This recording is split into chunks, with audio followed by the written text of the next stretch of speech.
Physical and chemical changes. In the previous chapter, we have learned about a few physical properties of matter. The properties that can observed and specified like color, hardness, rigidity, fluidity, density, melting point, boiling point, etc. are physical properties.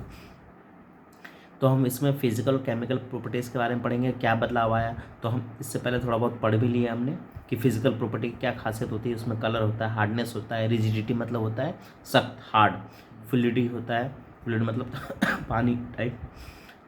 Fluidity को हम semi liquid भी बोल सकते हैं क्योंकि liquid तो एक अलग चीज़ होगा, फ्लूइडिटी सेमी लिक्विड होता है। डेंसिटी यानी घनत्व, मेल्टिंग पॉइंट है ना, बॉइलिंग पॉइंट्स आर, ये सारे जो हैं ये सारे फिजिकल प्रॉपर्टी है। यानी कि अगर कोई आपसे सवाल करे कि फिजिकल प्रॉपर्टी क्या होता है, जिसमें हम आसानी से कलर बता सकें, hardness, rigidity, fluidity, density, melting, boiling, उसे फिजिकल प्रॉपर्टी कहेंगे। The interconversion of states is a physical change because these changes occur without change in composition and no change in chemical nature of substance. तो इंटरन conversion जो state होता है physical change में, वो बिना composition और no change in यानी कि केमिकल में कोई बदलाव नहीं आता है। जैसे example, although ice, water and water vapour और look different, display different physical property पर दे आर केमिकली सेम। जैसे कि पानी, अगर पानी बर्फ़ बन जाए या पानी को वेपराइज कर दिया, गैस में बदल जाए, लेकिन केमिकली वो चेंज नहीं हो रहे, वो फिजिकली चेंज हो रहे हैं, है ना। आइस जो हो गया वो सॉलिड हो गया, है ना, जो वाटर हो गया वो लिक्विड हो गया, ठीक है, और गैस, तो तीनों फॉर्म है लेकिन केमिकली चेंज नहीं हो रहे हैं। Both water and cooking oil are liquid but their chemical characteristics are different. उसी तरह से पानी जो होता है या ऑयल है, तेल है, उन दोनों देखने में एक जैसे लगते हैं लेकिन केमिकली वो डिफरेंट होते हैं। They are differ in odour and inflammability. Odour मतलब होता है खुशबू या स्मेल, है ना, खुशबू नहीं कहेंगे, स्मेल कहेंगे। ओडोर, इनफ्लेमेबिलिटी मतलब होता है जलने, है ना, एक जलता है एक नहीं जलेगा, है ना। We know the oil burns in air where is water extinguishing fire. हम जानते हैं कि ऑयल जलता है जहाँ हवा की जरूरत, हवा होगा, है ना। In this chemical property oil it that makes the different from water. इस तरह से हम कह सकते हैं कि वाटर की प्रॉपर्टी और ऑयल की प्रॉपर्टी अलग अलग है। Burning is a chemical change. उसी तरह से अगर कोई चीज़ जलता है तो उसे हम क्या मानते हैं, chemical change. During this process one substance react with another undergo A change in chemical compositions. और इसी दौरान केमिकल कंपोजिशन जो है वो, या एक सब्सटेंस दूसरे सब्सटेंस से रिएक्ट करता है। Chemical change bring change in the chemical properties of matter, we get new substance. Physical में क्या होता है कि उसका कोई नया मैटर नहीं बनता है ना। जैसे एग्जांपल आइस वाले में हमने एग्जांपल लिया कि अगर वाटर है, वाटर अगर फ्रीज होता है आइस मत लेगा, फिर वो वेपर होगा तो गैस में, तो उसमें कोई नया सब्सटेंस नहीं बन रहा है ना। लेकिन केमिकल वाले में क्या होता है, अगर कोई चीज़ रिएक्ट करेगा तो न्यू सब्सटेंस बनाएगा। Chemical change is also called chemical reaction, इसलिए केमिकल चेंज को हम केमिकल रिएक्शन भी कहते हैं। During the burning of candle both physical and chemical change takes place. Can you discriminate? बोला कि जलने के दौरान दोनों फिजिकल और केमिकल चेंज दोनों होता है। कैसे कि जब जलता है तब वो पूरा वेपर में बदल जाता है जो भी उसका वो है ना, और जब वो फिजिकल चेंज कैसे, वो आकार बदल जाता है उसका, है ना, वो पूरा लिक्विड टाइप से हो जाता है, फिर बाद में हार्डनेस आ जाता है। तो दोनों चेंज हो रहा है, फिजिकल और केमिकल चेंज। तो इसमें कुछ क्वेश्चन दिए गए हैं, क्लासिफाई करना है केमिकल चेंज है या फिजिकल। जैसे cutting of trees physical change है, कोई बदलाव नहीं आ रहा। Melting of water in a pan chemical change, physical change, physical, है ना, कोई चेंज नहीं आ रहा। रस्टिंग ऑफ अलमीरा केमिकल चेंज, अलमीरे में जंग लगना कारण ही केमिकल होता है। Boiling of water to form steam, again इसमें फिजिकल चेंज हो गया। Passing of electric current through water and water breaking down into hydrogen and oxygen chemical change, नाम से बदल रहा है। Dissolving common salt in water, हाँ। Making a fruit and salad with raw metal physical change, कोई chemical change नहीं होता इसमें। Burning a paper and wood chemical change, है ना। Try segregate the things around you and pure substance mixture. बोल रहा है कोशिश करना है, सेग्रेट मतलब होता है कि अलग करना, है ना, तो कि कौन सा प्योर है कौन सा मिक्सचर है अपने आसपास। नेक्स्ट पढ़ेंगे हम topic what are the types of pure substance. Pure substance के टाइप्स क्या होते हैं। On the basis of their chemical composition substance can be classified either element or compound. What are the types of pure substance. Pure substance क्या होता है, किस type से होते हैं, तो हम उनको केमिकल कंपोजिशन के आधार पे पढ़ेंगे। हाँ, तो केमिकल कंपोजिशन को ना दो पार्ट में डिवाइड किया जाए है। इसे एक एलिमेंट बोलते हैं, कंपाउंड। एलिमेंट में क्या होता है, सिंगल सब्सटेंस होता है, जैसे मैंने बोला ऑक्सीजन है ना, ऑक्सीजन O2 है ना। ऑक्सीजन बेसिकली एक सिंगल सब्सटेंस है। अगर मैं बोलूँगा वही H2O, हाइड्रोजन। हाइड्रोजन में दो सब्सटेंस है, कौन कौन से, ऑक्सीजन और वाटर। हाँ, तो सबसे पहले हम एलिमेंट के बारे में पढ़ेंगे। Robert Boyle was the first scientist to use term element. तो रॉबर्ट जो थे वो पहले व्यक्ति थे या साइंटिस्ट थे जिन्होंने एलिमेंट के बारे में जिक्र किया 1661 में। एंटोनियो लॉरेंट लेजुवियर 1743-94 तक a French chemist was first establish an experimental useful definition of element. तो उन्होंने एकदम एक्सप्लेन करके बताया कि एलिमेंट इसे क्यों कहा जाता है। किसने, एंटोनियो लॉरेंट लेविजियर ने, ठीक है। He defined an element as a basic form of matter that can not be broken down into simple substance by chemical reaction. उन्होंने क्या डिफाइन किया कि एलिमेंट मैटर का एक फॉर्म है ना, मैटर का एक फॉर्म है जो ब्रेक डाउन नहीं किया सकता केमिकल के द्वारा भी, केमिकली उसे हम ब्रेक डाउन नहीं कर सकते। Element can normally divided into metals, इसलिए उसको हम क्या कर सकते हैं, डिवाइड कर सकते हैं। किस में डिवाइड कर सकते हैं, मेटल, नॉन मेटल और मेटोलाइट्स, तीन पार्ट में। हालांकि अभी दो ही पार्ट पढ़ने को मिलेगा 10th में मेटोलाइट्स में। तो इसमें क्या डिफरेंस है मेटल और नॉन मेटल और मेटोलाइट्स में। They have luster shine. तो क्या होता है इनका, लस्टर साइन। लस्टर मतलब क्या होता है, चमक, है ना। मेटल की खासियत क्या होती है कि बहुत ज़्यादा वो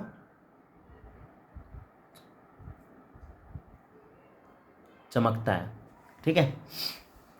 कहाँ से, they have silvery grey and golden yellow colour. तो मेटल की एक और खासियत है कि ग्रे कलर का या सिल्वर कलर का होता है, देखोगे चाहे गोल्ड हो चाहे सिल्वर हो, ये सब उस तरह के होते हैं। दे कंडक्ट हीट इलेक्ट्रिसिटी, क्योंकि मेटल को गुड कंडक्टर ऑफ इलेक्ट्रिसिटी माना जाता है, यानी अच्छे से इसमें जो चार्जेस हैं, प्रोटॉन न्यूट्रॉन्स या चार्जेस कह सकते हैं, वो फ्लो कर सकते हैं। They are ductile. डक्टाइल का मतलब होता है कि उसको पीट के या हैमरिंग करके एंड ड्रॉन इनटू वायर्स, उसको वायर्स में क्या बदल सकते हैं, बदला जा सकता है, यानी कि उसको चेंज किया जा सकता है physically. They are malleable. Malleable मतलब होता है हैमर्ड इनटू शीट, यानी तार भी बनाया जा सकता है और उसको क्या शीट में भी बदला जा सकता है, मतलब कोई भी आकार दिया जा सकता है एक तरह से। They are sonorous. सोनरस का मतलब होता है making a ring sound when hit, यानी ऐसा बनाया नहीं जाता, उसमें होता है क्वालिटी या प्रॉपर्टी कह सकते हैं उसमें, कि वो जब उसको हिट करेंगे वाइब्रेशन, है ना। तो रिंग वगैरह जैसे होता है या किसी भी हम आयरन में हिट करते हैं तो उसमें वाइब्रेशन निकलता है, जिसके कारण एक आवाज़ प्रोड्यूस होता है, sonorous. Example of metals are gold, अभी हमने बता दिया, gold, silver, copper, iron, sodium, potassium, ETC। Mercury is the only metal that liquid at room temperature. तो मरकरी एक ऐसा मेटल है, मरकरी एक मेटल है रूम टेम्परेचर में, है ना। और मरकरी की एक और खासियत है, अगर इसीलिए एरोप्लेन वगैरह में ना मरकरी लेने नहीं दिया जाता, क्योंकि मरकरी जो है ऑक्सीजन के साथ बहुत जल्दी रिएक्ट करता है, और एरोप्लेन के अंदर पूरा क्या भरा रहता है, ऑक्सीजन। तो अगर उसका जरा सा भी एक मतलब बूंद लिक्विड अगर गिर गया तो वो पूरा हाइड्रोजन बम बन जाएगा, पूरा उड़ा देगा। इसलिए थर्मामीटर जो है अलाउ नहीं किया जाता है ना। एक तो उसमें भी मरकरी, लिक्विड मरकरी होता है, और नॉर्मल मरकरी तो खैर अलाउ नहीं है, तो इसलिए मेटल डिटेक्टर लगाया जाता है वहाँ पे, ठीक है। पहले मेटल डिटेक्टर बॉम्ब की वजह से नहीं लगाया जाता था, लेकिन आजकल तो आतंकवादी थोड़ा धमकी दे देते थे, इसलिए बॉम्ब के लिए भी लगाया जाता, लेकिन पहले मेटल डिटेक्टर इसी पर्पज से लगाया जाता था। जैसे मेट्रो बड़े बड़े स्टेशन पे भी अब मेटल डिटेक्टर लगते हैं, तो वहाँ स्टेशन में, ट्रेन में तो कोई फ़र्क नहीं पड़ेगा, तो वहाँ पर मेटल डिटेक्टर ये क्या कहते हैं, बॉम्ब्स को आइडेंटिफाई करने के लिए, है ना। तो आजकल आतंकवादी भी चालाक हो गए, वो क्या बनाते हैं, प्लास्टिक के अंदर बॉम्ब बनाते हैं, मेटल डिटेक्टर आइडेंटिफाई नहीं कर पाता है। जब पीछे ब्लास्ट होते थे, तुम तो अभी बच्चे हो, तो जब हम लोग थोड़ा 2000 में बॉम्ब ब्लास्ट होता था मुंबई कुछ कुछ जगह पे, तो उसमें प्लास्टिक का इस्तेमाल किया जाता है, क्योंकि मेटल डिटेक्टर मेटल को डिटेक्ट कर पाएगा ना, प्लास्टिक को थोड़ी डिटेक्ट कर पाएगा। और उसके अंदर बॉम्ब बनाते थे और वो डाल के उड़ा दिया। ठीक है, तो ये मरकरी बहुत खतरनाक एक तरह से होता है। Non metal usually show some of the following properties. Mercury की एक और खासियत है, वो दूसरे मेटल को बड़ी जल्दी रिएक्ट करता है, हाईली रिएक्टिवली है। मेटल जो है वो हाईली रिएक्टिव मेटल है, मतलब बहुत जल्दी रिएक्ट करता है किसी के साथ, खास करके एल्युमिनियम के साथ। कभी एक्सपेरिमेंट या कभी यूट्यूब वगैरह पे सर्च करना, उसमें देखोगे कि जब उसमें क्या कहते हैं उसको, मरकरी को अगर लिक्विड फॉर्म में होता है तो उसको छोड़ दोगे ना, तो उसमें क्या होगा, उसको वो रिएक्शन होना शुरू हो जाएगा, उसको भी वैसे ही बना देगा, पिघला देगा, ऐसा लगेगा। ठीक है, non metal usually show some और फॉलोइंग प्रॉपर्टीज। तो फिर नॉन मेटल की क्या प्रॉपर्टीज़ है वो देख लेते हैं एक बार। They display variety of colours. Non metal में क्या अलग अलग कलर्स मिल सकते हैं। Poor conductor of heat electricity, क्योंकि अब देखो एग्जाम्पल सोडियम, हाँ, सोडियम में कोई करंट इतना प्रॉपर नहीं है, हालांकि बेट होता है, गीला होता है तो उसमें हो सकता है, लेकिन पुअर कंडक्टर है, प्रॉपर तो नहीं होता। दे आर नॉट लस्टर, चमक भी नहीं होती कुछ, सोनरस बिल्कुल नहीं होता, आवाज़ भी नहीं आता है, और मेलेबल भी नहीं होता, यानी कि उससे वायर नहीं। Example of non metal, hydrogen, ज़्यादातर गैस होंगे इसमें नॉन मेटल में, हाइड्रोजन, ऑक्सीजन, आयोडीन, कार्बन, है ना, coal, coke, bromine, chlorine. Some elements have intermediate property, those are metals and non metals. कुछ ऐसे मेटल होते हैं और कुछ ऐसे मेटल होते हैं जो मेटल और नॉन मेटल के बीच का होते हैं, ना तो पूरी तरह से वो मेटल होते हैं ना वो नॉन मेटल होते हैं, जिसे हम क्या कहते हैं, मेटोलाइट्स, जैसे ब्रोन, सिलिकॉन, जर्मीनियम। ठीक है जर्मीनियम एक ऐसा कंपोनेंट है और सिलिकॉन दुनिया के सबसे दो महंगे कंपोनेंट। अब बोलोगे सर ये महंगा क्यों है, कि दुनिया में जितने भी इलेक्ट्रॉनिक तुम्हारे गैजेट हैं, यानी कंप्यूटर हो, लैपटॉप हो, टीवी हो, कुछ भी हो इलेक्ट्रॉनिक होना चाहिए, उनमें इन दोनों का इस्तेमाल किया जाता है। सिलिकॉन का चिप आता है, जितना भी सर्किट बनता है ना सिलिकॉन का चिप, उसकी खासियत क्या होती है, उसमें कभी जंग नहीं लगता है, ड्यूरेबल होता है और हल्का होता है। तो इसलिए अमेरिका बहुत अमीर है। अमेरिका क्यों अमीर है, क्योंकि उसका इलेक्ट्रॉनिक वहाँ पे ना सिलिकॉन वैली है, यानी जहाँ से एक पहाड़ घाटी है, वहाँ से पहाड़ों से ही सिलिकॉन निकलता है ना, सिलिकॉन और जितने दुनिया में सोलर प्लेट है उसमें भी सिलिकॉन और जर्मेनियम का इस्तेमाल किया जाता है। तो इसलिए दो महंगे प्रोडक्ट हैं, मतलब मेटल है जो दुनिया में हर जगह तुम्हें मिलेंगे, इसलिए अमेरिका बहुत आगे है इन सब चीज़ों में। अमेरिका इसलिए नहीं आगे है क्योंकि बाकी देश में कुछ है नहीं, अमेरिका अपने जो रिसोर्सेस है उसको सही तरीके से यूटिलाइजेशन करना आता है उसको, है ना, उसने यूज़फुल बनाया। मोर टू नो देख लो ये, the number of elements known at present are more than 192 elements are naturally occurring in the rest of man made. तो कम से कम 100 जो 100 एलिमेंट्स हैं, है ना, 92 एलिमेंट्स आर नेचुरली ऑकरिंग है, यानी कि नेचुरल से मिला है और बाकी सब इंसानों ने बनाया है। Majority of elements are solid, ज़्यादातर एलिमेंट क्या हैं, सॉलिड हैं। 11 elements are in the gases state and room temperature. 11 ऐसे एलिमेंट हैं जो गैसियस फॉर्म में होते हैं अपने रूम टेम्परेचर पे। ठीक है, 2 elements are liquid at room temperature. 2 ऐसे एलिमेंट है जो अभी एक तुमने पढ़ ही लिया था, मरकरी, और दूसरा है bromine. Elements gallium, caesium become liquid at room temperature slightly above the room temperature 303 kelvin. अगर 303 केल्विन से ऊपर हो जाए तो ये गैलियम और सीजियम क्या बन जाते हैं, लिक्विड बन जाएंगे। नेक्स्ट अब हम एलिमेंट के बारे में बहुत सारी जानकारी ले लिए, अब कंपाउंड के बारे में पढ़ेंगे। Compound is substance composed of 2 और more elements chemically combined with one another in fix proportion. Compound is substance composed of 2 और मोर एलिमेंट। कंपाउंड वह सब्सटेंस है 2 या 2 से ज़्यादा एलिमेंट को कहते हैं, यानी मिलकर बनता है, केमिकली कंबाइंड होता है और फिक्स प्रोपोर्शन में, मतलब जैसे कि मैंने बताया H2O है ना, तो हाइड्रोजन का 2 हो गया और ऑक्सीजन 1, तो ये फिक्स प्रोपोर्शन है कि ऐसा नहीं कि हाइड्रोजन चेंज हो जाएगा। है ना। What do we get when two or more elements combine, तो बोल रहा है कि हमें क्या मिलता है, क्या मिलेगा जब दो या दो से ज़्यादा एलिमेंट आपस में कंबाइन हो जाएंगे, तो क्या मिलेगा, कंपाउंड, है ना। यहाँ पे डेफिनेशन दिया हुआ है, मिक्सचर और कंपाउंड में क्या अंतर है, mix come elements or compound just mix together to form a mixture and no new compound form. Mixture में कोई नया कंपाउंड नहीं बनता है ना। जबकि कंपाउंड क्या होता है, element react with new compound, जब एलिमेंट रिएक्ट है तो नया कंपाउंड बनता है। मिक्सचर हैज़ वेरिएबल कंपोजिशन, कोई मिक्सचर में ज़्यादा कम हो जाता है, जबकि अभी हमने पढ़ा था कंपाउंड में फिक्स प्रोपोर्शन होता है एलिमेंट्स का।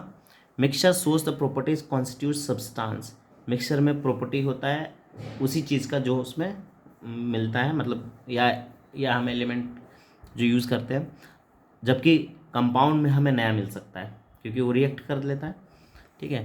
This the constitutes can be separated Fairlie easily physical methods, और हम मिक्सचर को आसानी से अलग कर सकते हैं। अभी हमने प्रोसेस भी पढ़ा था, डिस्टिलेशन प्रोसेस, और भी कई प्रोसेस, फ्रैक्शनल डिस्टिलेशन पढ़ा हमने उसमें, हाँ।